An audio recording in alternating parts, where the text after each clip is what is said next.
The ancient library of Candlekeep had never felt so suffocating. Erasant Thorn pressed his palms against the weathered table, surrounded by towers of books that had consumed the last 3 years of his life. Dust motes danced in the amber light filtering through stained glass windows, each particle a reminder of time slipping away. The young wizard's fingers trembled as he traced the faded runes in yet another dead-end tome, a treatise on fundamental arcane principles, its promises as empty as the dozen volumes before it. He'd come to Candlekeep seeking what every mage secretly craved, understanding the true source of magic itself. Not the practiced gestures and memorized incantations taught at the academy, but the raw primordial force that made a wizard's willpower bend reality. His mentors had called it a fool's errand. Magic simply is, they'd said, waving dismissive hands heavy with enchanted rings. Accept the mystery and perfect your craft. But Erasant couldn't silence the question that gnawed at him during every spell he cast. Where does this power actually come from? The answer wasn't in Candlekeep's hallowed halls. He'd read everything from Mordenkainen's theoretical frameworks to obscure journals penned by long-dead archmages. Each text described magic's effects, its applications, its dangers, but none explained its origin. It was as if every wizard in history had deliberately avoided asking the fundamental question. Content to wield power they didn't truly comprehend. Erasant pushed back from the table, his chair scraping against stone with a sound that drew disapproving glares from nearby scholars. At 26, he was young for such an obsessive quest, but old enough to recognize the taste of desperation. His coin purse had grown distressingly light. Soon he'd need to return to accepting commissions, crafting protective wards for merchants and brewing potions for nobles. The thought made his stomach turn. He wandered through the labyrinthine corridors, past reading rooms filled with hunched figures and forgotten alcoves stacked with scrolls. The scent of old parchment and burning candles followed him like a ghost. His boots echoed in empty passages where even the monks rarely ventured. The restricted sections, the forgotten wings, the places where dangerous or incomplete knowledge gathered dust. It was in one such corridor that he noticed the door. He'd walked this passage 100 times, yet somehow the door felt new. Heavy oak bound with tarnished brass fittings, it stood slightly ajar, revealing nothing but darkness beyond. No placard identified its contents. No enchantments hummed around its frame. Erasant's pulse quickened. In a place as meticulously organized as Candlekeep, such anonymity was impossible. He glanced over his shoulder. The corridor stretched empty in both directions, silent except for the distant murmur of scholars in far-off reading rooms. His hand moved to the door, seemingly of its own accord, fingers barely brushing the wood before it swung open with a whisper-quiet grace that defied its apparent weight. Inside, a single chamber, no windows, no other exits. Just walls lined with empty shelves and a pedestal in the center, upon which rested a book unlike any Erasant had ever seen. Its cover was neither leather nor wood, but something that resembled crystallized starlight, shifting between translucence and opacity with each heartbeat. No title marked its spine. No author claimed its creation. Erasant approached slowly, his wizard's instincts screaming warnings his curiosity refused to heed. The air grew colder with each step, his breath misting despite the season. When he reached the pedestal, he saw that the book was open, its pages filled with text that writhed and reformed, never settling into readable words, except for a single line at the top of the left page, written in common so clear it could have been printed yesterday. For the one who asks the question no one else dares to ask. His hand hovered over the page. Every fiber of his training warned against touching unknown magical artifacts, especially ones that appeared conveniently when you needed them most.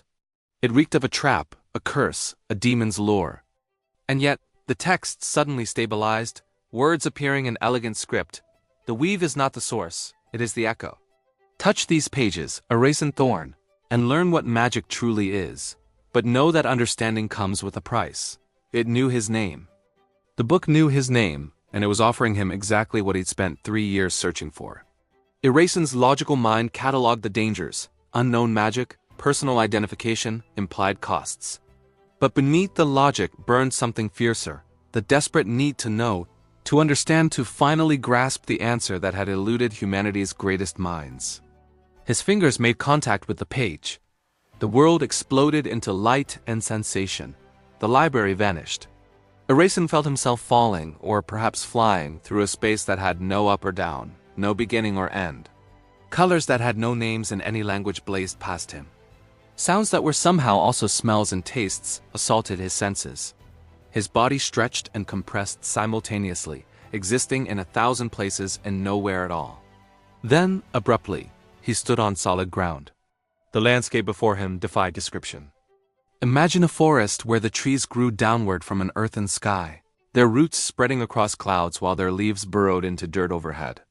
Imagine water that flowed in spirals, neither rising nor falling but existing in perpetual loops. Imagine the sun and moon sharing the same space, casting shadows and light from the same source. Erasmus stumbled, his knees threatening to buckle. His wizard's mind tried to impose order on the chaos, to categorize what he saw according to the laws of reality he understood. But this place, wherever this was, operated on entirely different principles. "Welcome, Seeker," a voice said, coming from everywhere and nowhere. "You stand in the primordial realm, where magic was born before reality learned to name it. The question you sought to answer? It begins here, in the space between existence and void, where thought first learned to shape substance." Erasin tried to speak, but his voice emerged as colored light that dissolved into the impossible sky. He realized with mounting horror that his body was becoming translucent, his edges blurring into the environment around him. He was dissolving, becoming part of this place just as it was becoming part of him. "Do not fear," the voice continued, gentle as a lullaby and vast as an ocean. "You wanted to understand the source of magic. To truly understand, you must first become it. Time moved strangely in the primordial realm, or perhaps it didn't move at all, simply existed in layers that Erasin's mind struggled to parse. He found himself simultaneously experiencing a single moment and an eternity, his thoughts stretching across what might have been seconds or centuries. Gradually, he learned to stabilize his form, to assert his identity against the realm's attempt to absorb him. It required constant concentration, like holding a difficult spell while simultaneously solving complex equations. The effort exhausted him in ways physical fatigue never had, but with stability came observation. The primordial realm wasn't empty. Entities moved through the impossible landscape, beings of pure concept rather than flesh. One passed close enough for Erasin to perceive. It was curiosity given form. A swirling vortex of questions without answers, forever seeking and never satisfied. Another appeared as rage, all sharp angles and burning essence, beautiful and terrible in its absolute purity. "These are the primal emotions and concepts," the guiding voice explained. Erasin had begun to think of it as the keeper, though it had never identified itself. Before mortals existed to feel them, before gods existed to embody them, these forces simply were. They are the first children of existence, born from the friction between being and nothingness. Erasin watched them drift and dance, sometimes merging, sometimes splitting, always in flux. He noticed patterns in their movements, not random chaos, but a kind of order too complex for mortal minds to easily grasp. It reminded him of the intricate calculations required for transmutation magic, but infinitely more sophisticated. "What does this have to do with magic?" he asked, his words finally emerging as sound rather than light. "Everything," the keeper replied. "Watch." Two entities collided, hope and despair, opposites drawn together by their very contradiction. Where they met, something sparked. Not light, not fire, but pure potential. The spark rippled outward, touching other concepts, creating a cascade of interactions that built upon themselves in increasingly complex ways. "There," the keeper said. "Did you see it? That moment of contact, of contradiction and resolution. That is the first magic. When opposing forces meet and create something neither could achieve alone. That is when power is born." Erasin's mind raced, connecting concepts he'd never before linked. Every spell required components that seemed arbitrary, words, gestures, materials, but what if they weren't arbitrary at all? What if they were simply ways to recreate these primordial collisions on a smaller, safer scale? "The weave," he breathed. "The goddess Mistra didn't create it. She found it, shaped it, made it accessible to mortal minds. But it was already here, echoing from..." He gestured at the swirling concepts around him. "From this." "Partially correct," the keeper acknowledged. Mistra and her predecessors shaped the raw force into something structured, something learnable. They built channels through which magic could flow safely into the material plane. But the channels are not the river, young wizard. You sought the source. This is the wellspring, pure, undiluted, uncontrolled. A new form materialized before Erasyn, and his breath caught. It looked almost human, but its edges shifted between male and female, young and old, every race and none. Its eyes held galaxies. When it smiled, Erasyn felt warmth that had nothing to do with temperature. This one is love, the keeper explained. Observe. Love moved toward Erasyn, and he instinctively stepped back. But the entity wasn't threatening, it simply existed near him, its presence radiating outward. Erasyn felt his mother's embrace from childhood, the proud smile of his first teacher, the ache of lost friends, the yearning for connections not yet made. Every form of love he'd ever experienced or imagined flooded through him at once. Then fear approached from another direction, a writhing mass of shadows and half-glimpsed horrors. Erasyn's pulse spiked. His palms grew slick. Every nightmare, every moment of panic, every terror, real or imagined, crashed over him.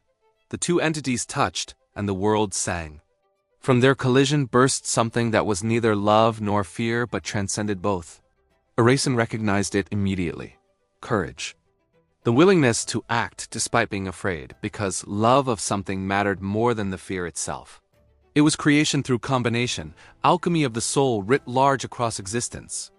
Every spell a wizard casts, the keeper said, is an echo of this process. You combine precise elements, verbal, somatic, material, creating specific conditions under which forces collide and produce effects. The fireball in your hands is descended from the meeting of destruction and creation in this realm. A healing spell is born from harm encountering compassion. Everything connects back to the source. Erasyn's worldview shattered and reformed. Every assumption he'd held about magic crumbled, replaced by something far more profound and terrifying. Magic wasn't a tool to be mastered. It was the fundamental language of existence itself, the grammar by which reality was written. Why doesn't anyone know this? He demanded. Why isn't this taught? Why do wizards spend lifetimes studying effects without understanding the cause? The keeper's voice grew heavy with something that might have been sorrow. Because, Erasyn Thorn, some knowledge is too dangerous for most to bear. What you've learned in moments here would drive lesser minds to madness. The human brain evolved to navigate a reality far simpler than this. To perceive the true nature of magic is to glimpse the machinery beneath existence, and most would either be consumed by ambition or paralyzed by insignificance. Then why show me? Because you asked the question. Because you were willing to risk everything to know. And because the keeper paused and Erasyn sensed vast age in that silence, because the primordial realm has need of someone who understands, someone who can serve as a bridge between this place and the world you came from. That is the price I mentioned. Understanding comes with responsibility. Erasyn's translucent form flickered. What kind of responsibility? Before the keeper could answer, the landscape convulsed. The entities scattered, the impossible geography twisted violently. Through the chaos, Erasyn saw something that made his newly enlightened mind recoil in horror. A tear was opening in the fabric of the primordial realm itself. Through it, he glimpsed the material plane, his world, distorted, wrong. And pushing through the tear came something that shouldn't exist. A spell, but warped beyond recognition, feeding on the primal forces around it like a parasite, growing stronger with every concept it devoured. No, the keeper's voice held genuine fear for the first time. Not now. Not when you're still untethered. Erasyn, you must. The warped spell thing turned its attention toward them. And Erasyn understood with horrible clarity what it was. Someone on the material plane was attempting magic they didn't understand, reaching too greedily for power, and their spell had punched through into the source itself. They were trying to draw directly from the primordial realm without the weave's protection, and they were tearing both realms apart in the process. The spell thing writhed through the primordial realm like an infected wound, growing larger as it consumed the fundamental concepts in its path. Erasyn watched in horror as it engulfed serenity, the primal entity twisting and screaming as it was perverted into something toxic and hungry. The cascade effect was immediate. Without serenity to balance chaos, the realm's delicate equilibrium began to fracture. You must stop it, the keeper commanded, urgency sharpening every word. You are the only one here who still has a physical anchor to the material plane. You can reach through, find the caster, break their connection. I don't know how. Erasyn's form flickered wildly, his newfound understanding suddenly feeling woefully inadequate. I've seen the source of magic, but that doesn't mean I can. You've done more than see it, Erasin. You've become part of it. The Keeper's presence wrapped around him, steadying his dissolving edges. Every moment you've spent here, you've been absorbing the fundamental truths of reality. Your mind has been rewritten to comprehend what no academy could teach. Stop thinking like a mortal wizard bound by memorized spells and trust what you now are. The spell thing turned toward them, and Erasin felt its hunger. It wanted more power, more concepts, more existence to fuel whatever mad ambition drove its caster. Through the tear, he could sense the source, a mage on the material plane, surrounded by forbidden texts and artifacts, speaking words in a language older than the weave itself. Words they didn't truly understand, calling to forces they couldn't hope to control. Erasin reached out with senses he hadn't possessed an hour, or was it years, to go. He followed the thread of connection back through the tear, letting his consciousness flow like water through the narrowest crack. The journey was agony. Reality pressed against him from all sides. The rigid laws of the material plane trying to crush his expanded awareness back into the limited confines of flesh and logic. Then he was there, a tower chamber. Ritual circles painted in blood and silver. A wizard, no, a sorcerer, Erasin could taste the difference now, stood at the center, arms raised, power crackling around them in purple-black arcs. The sorcerer's eyes had gone white, blind to everything except the intoxicating rush of drawing directly from the source. They were screaming the incantation with religious fervor, not realizing they were pulling the primordial realm itself into the material plane. Erasin tried to manifest, to take physical form and intervene, but he'd been too long in the other realm.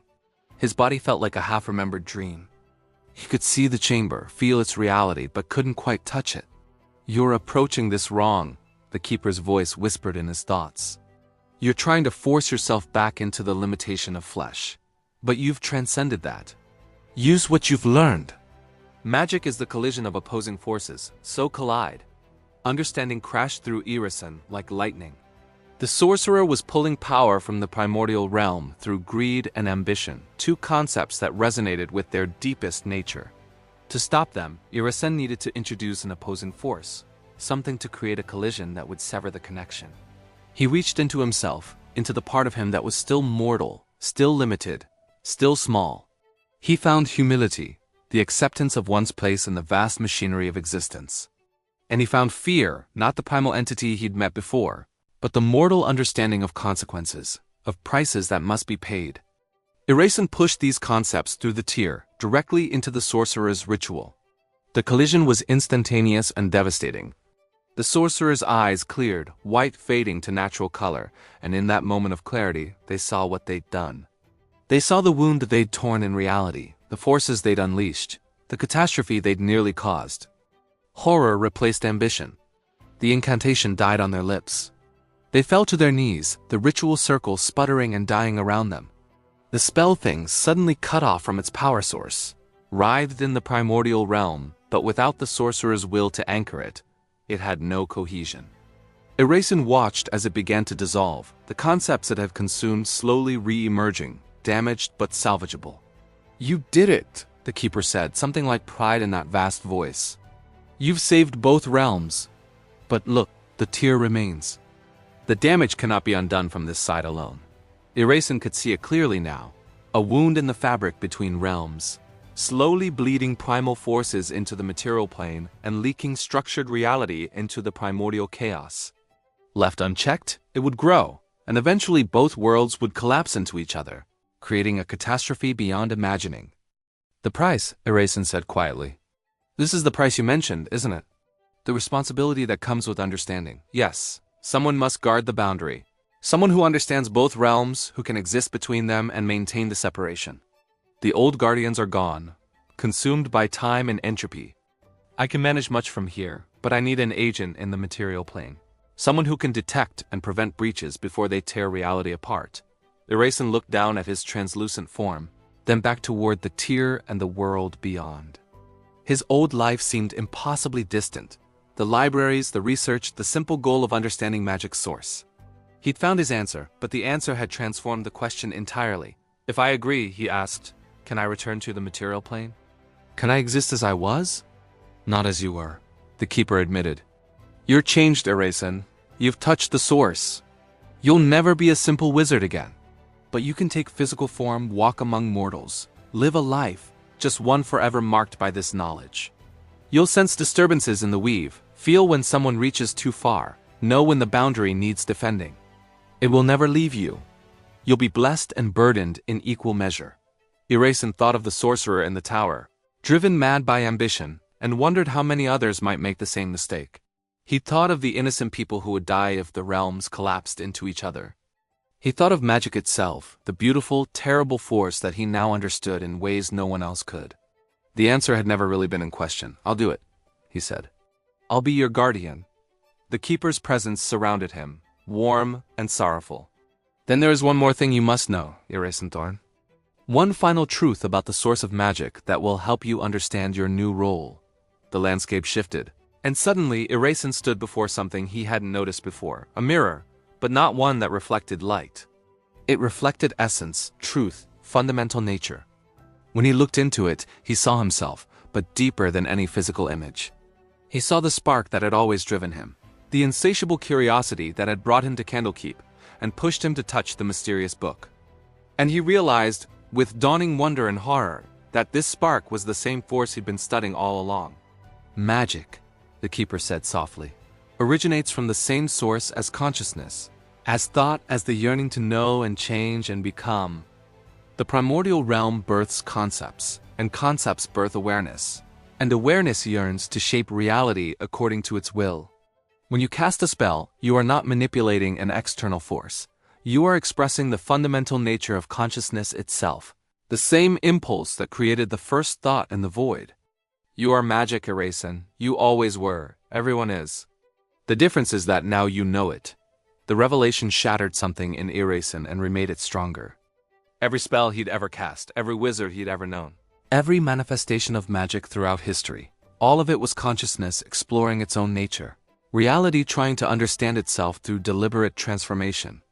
And when someone reaches too far, he said slowly, when they try to draw from the source without understanding, they risk unmaking consciousness itself, the keeper finished. They threaten the very foundation of awareness, of thought, of existence. That is why guardians are necessary.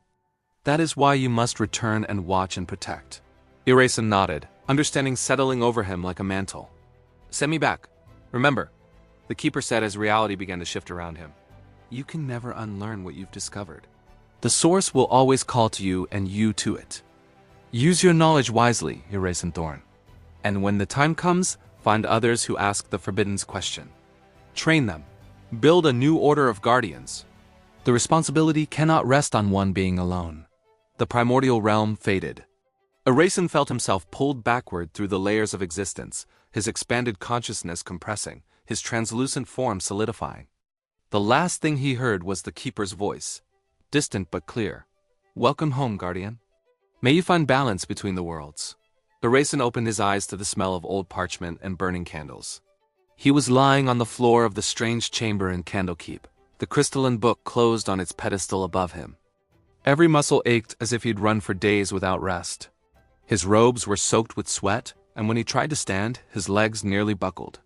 But he was whole, physical, real. He looked at his hands, half expecting to see them translucent, but they were solid flesh and bone. Yet something had changed. When he focused, he could see faint traces of energy flowing through the air, not the structured lines of the weave, but something deeper, primordial forces echoing into the material plane like ripples from a distant stone dropped in water. The door to the chamber stood open. Beyond it, Candlekeep carried on as it always had, oblivious to the cosmic drama that had unfolded in a forgotten room. Erasen wondered how much time had actually passed. Minutes? Hours? Days? He stumbled into the corridor, making his way toward the main library. Monks passed him with curious glances, but said nothing. Eccentric scholars were common enough here that a disheveled wizard emerging from a restricted area barely rated notice.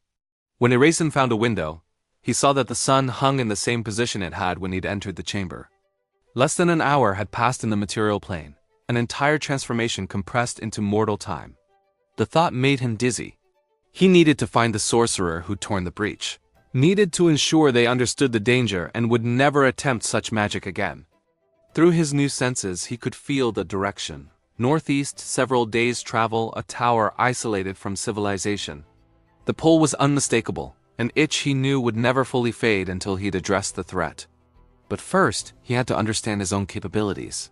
What could he actually do with this knowledge?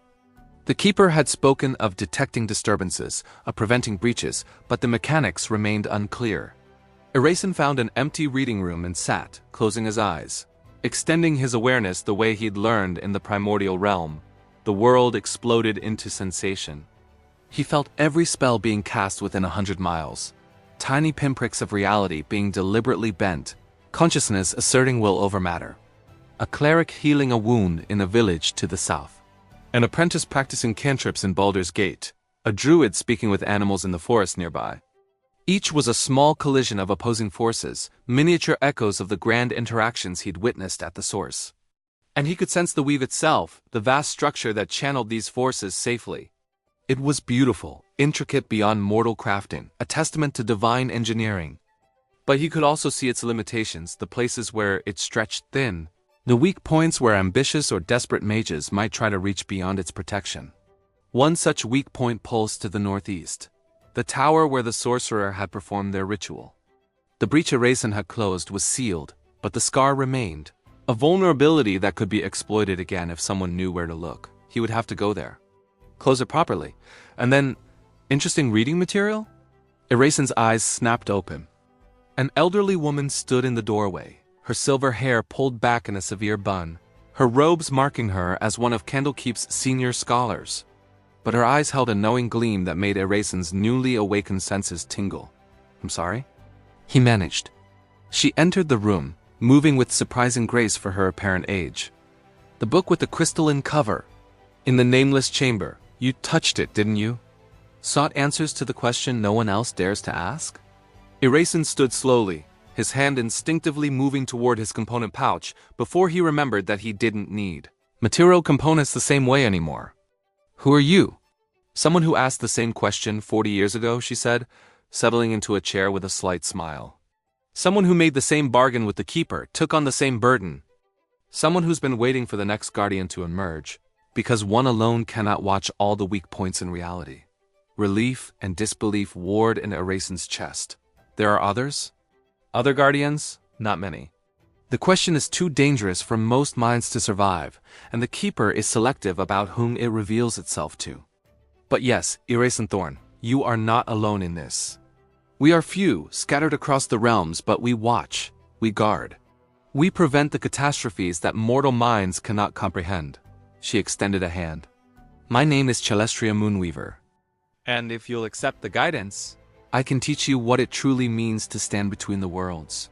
Erasin took her hand, feeling the same deep resonance he'd felt in the primordial realm, a connection between beings who touched the source and been forever changed by it. Questions flooded his mind. How did she find him? How many guardians existed? What challenges had they faced? How did one actually close a scar in reality?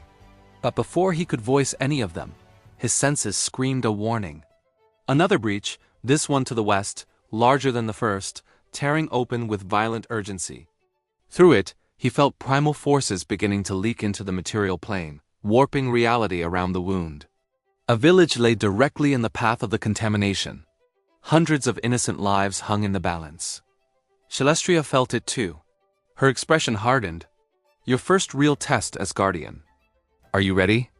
Erasin thought of the primordial realm, of the concepts dancing in impossible landscapes, of the fundamental truth he'd learned about magic and consciousness.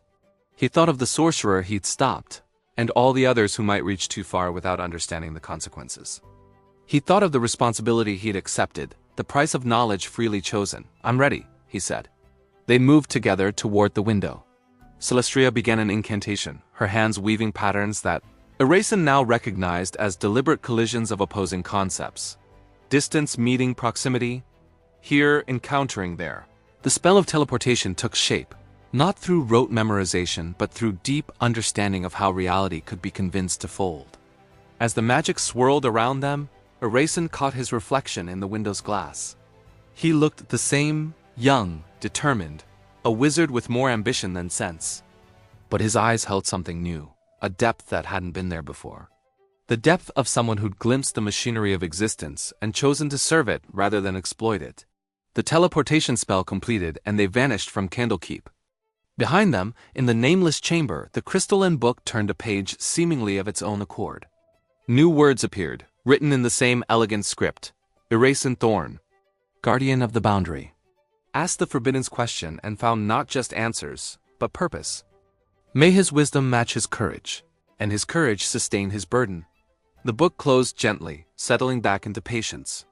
Somewhere in the infinite corridors of Candlekeep, another scholar was beginning to wonder about the source of magic, beginning to ask questions that had no safe answers. Eventually, they would find their way to the nameless chamber. Eventually, the book would open for them. The keeper waited, as it always had and always would, watching from the primordial realm with patient attention. Guardians were rare, but existence had time, and the question would always find those brave or foolish enough to seek its answer. And when they did, the cycle would begin again. The seeking, the finding, the transformation, the burden. Reality protecting itself through those curious enough to understand it, compassionate enough to guard it, and strong enough to bear the weight of fundamental truth. Magic was consciousness exploring its own nature. And consciousness, the keeper knew, would never stop asking why. Far to the west, Erasin and Celestria materialized at the breach's edge. The sky above them roiled with colors that shouldn't exist, and the air tasted of concepts bleeding into reality. But Erasin didn't flinch. He extended his awareness, felt the collision of forces that had created the wound, and began to calculate the opposing concepts needed to seal it. He had sought answers and found the origin of magic. But more than that, he'd found his place in the vast machinery of existence, not as a master of power, but as a guardian of balance, standing between the infinite source and the fragile reality that depended on it remaining contained. The work was just beginning, and Erasing Thorn, transformed by knowledge and tempered by responsibility, was finally truly ready. 3 years had passed since Erasing Thorn touched the crystalline book in Candlekeep's nameless chamber. The tower stood on the edge of the Sword Coast, perched on cliffs that overlooked the trackless sea. It was neither grand nor ostentatious, just stone and mortar, 4 levels high, with windows that caught the morning light and a roof garden where herbs grew in careful rows. To passing travelers, it appeared to be the home of a reclusive scholar, which was partially true. What they couldn't see were the wards woven into every stone, the subtle enchantments that monitored reality's fabric for leagues in every direction, or the way space folded inside to accommodate far more than the exterior suggested. Erasing stood in his study on the 3rd floor, surrounded by maps marked with symbols only he and his fellow guardians could decipher. Each mark represented a weak point in the weave, a place where the boundary between realms grew thin. Some were natural phenomena, scars from ancient cataclysms that predated recorded history. Others were fresh wounds, the result of ambitious mages who'd reached too far, just as that sorcerer had 3 years ago.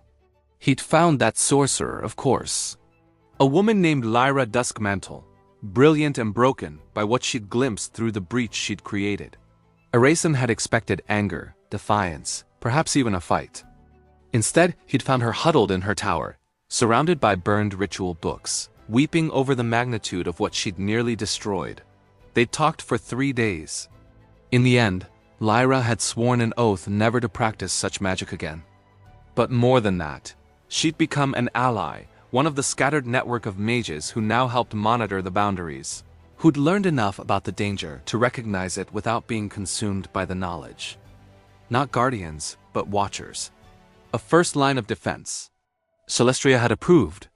"We can't be everywhere," she'd said during one of her visits. "Building a network of informed allies is wise. Just be careful how much you reveal. Most minds cannot handle the full truth." Erasing had taken her advice to heart. Over 3 years, he'd identified 17 mages across Farin who showed both the talent and temperament to be trusted with partial knowledge.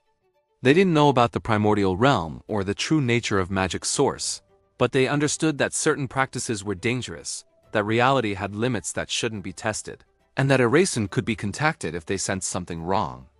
It was a fragile system, held together by trust and the shared understanding that some knowledge was too dangerous for wider dissemination. But it worked. A soft chime echoed through the tower, one of his monitoring wards detecting a disturbance.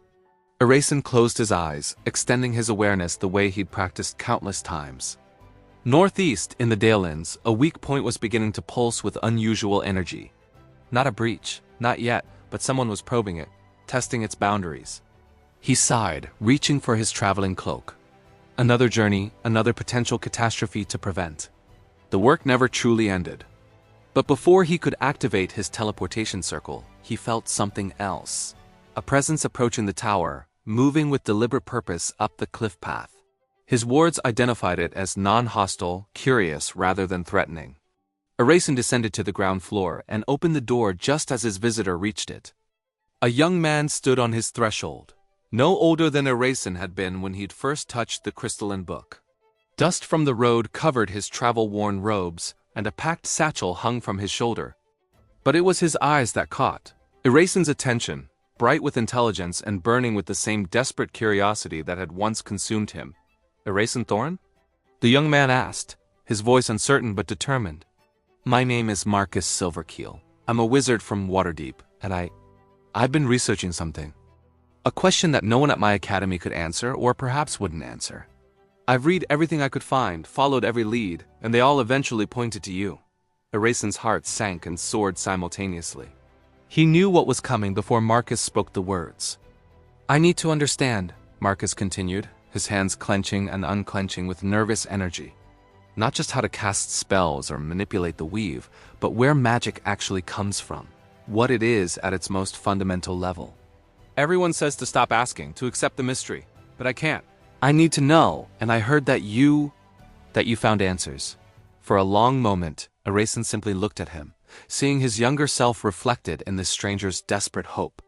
He thought about the crystalline book, about the primordial realm, about the price of knowledge and the burden of understanding. He thought about warning Marcus away, about the madness that could result from glimpsing truths mortal minds weren't meant to comprehend. But he also thought about the network he'd built, the threats he prevented, the balance he helped maintain. He thought about Celestria's words. Find others who ask the Forbidden's question. Train them. Build a new order of guardians. The responsibility cannot rest on one being alone. The disturbance in the Dalelands pulsed again, more urgent. Erasin made a decision. "Come inside, Marcus Silverkeel," he said, stepping aside. "But understand, if I answer your question, if I show you what I've learned, your life will never be the same. You'll carry a responsibility that most people cannot imagine, and you'll see reality in ways that can never be unseen. The knowledge you seek comes with a price." Marcus didn't hesitate. "I'll pay it. Whatever it takes." Erasin smiled, recognizing the fierce determination, the stubborn refusal to accept comfortable ignorance. "Then we have much to discuss. But first, I need to prevent a catastrophe in the Dalelands. Come with me. Your training begins now. Not with books and theories, but with the reality of what guardianship actually means." He led Marcus to the teleportation circle in his study, beginning the incantation that would carry them northeast. As the magic built around them, Marcus watched with wide eyes, and Erasin could see him analyzing the spell's structure, trying to understand its mechanics. "How does teleportation actually work?" Marcus asked. "The Academy teaches the components and the words, but not the underlying principles of how it bends space. Distance and proximity," Erasin replied, the words flowing naturally now. "Opposing concepts made to collide in a controlled way, creating a path between here and there. Every spell is a collision, Marcus. Every manifestation of magic is opposing forces meeting and producing something neither could achieve alone. That's the beginning of understanding." Marcus's eyes lit up with comprehension and hunger for more knowledge. "And the source of those forces? Where do they originate?" The spell completed, and reality folded around them. As they vanished from the tower, Erasin's voice carried through the magical transit. "That, Marcus Silverkeel, is exactly the question that will change everything you think you know about magic. But first, let me show you why the answer matters. Let me show you what we're really protecting." They materialized in the Dalelands, above the pulsing weak point where reality's fabric stretched dangerously thin. And Erasin began to teach, passing on the knowledge he'd gained, preparing the next generation of guardians for the endless work of standing between the worlds. Far away, in Candlekeep's forgotten chamber, the crystalline book turned another page. New words appeared, Marcus Silver Keel, seeker of truth. The question has found him, as it always finds those brave enough to ask. May he prove worthy of the answer. And in the primordial realm, the Keeper watched through the layers of existence, patient and eternal, as the cycle continued. Consciousness exploring its own nature, one curious soul at a time, building the network of guardians that would preserve the boundary between chaos and order, between infinite potential and structured reality. The work was eternal. But so was the question. And as long as curious minds existed to ask it, reality would have protectors to guard it. The source of magic remained hidden from most.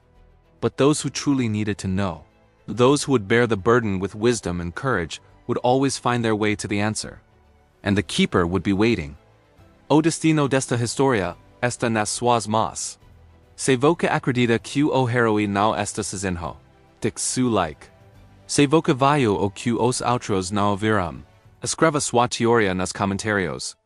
E se voca precisa saber o que acontece a seguir, inscreva-se. O próximo capítulo vai mudar tudo.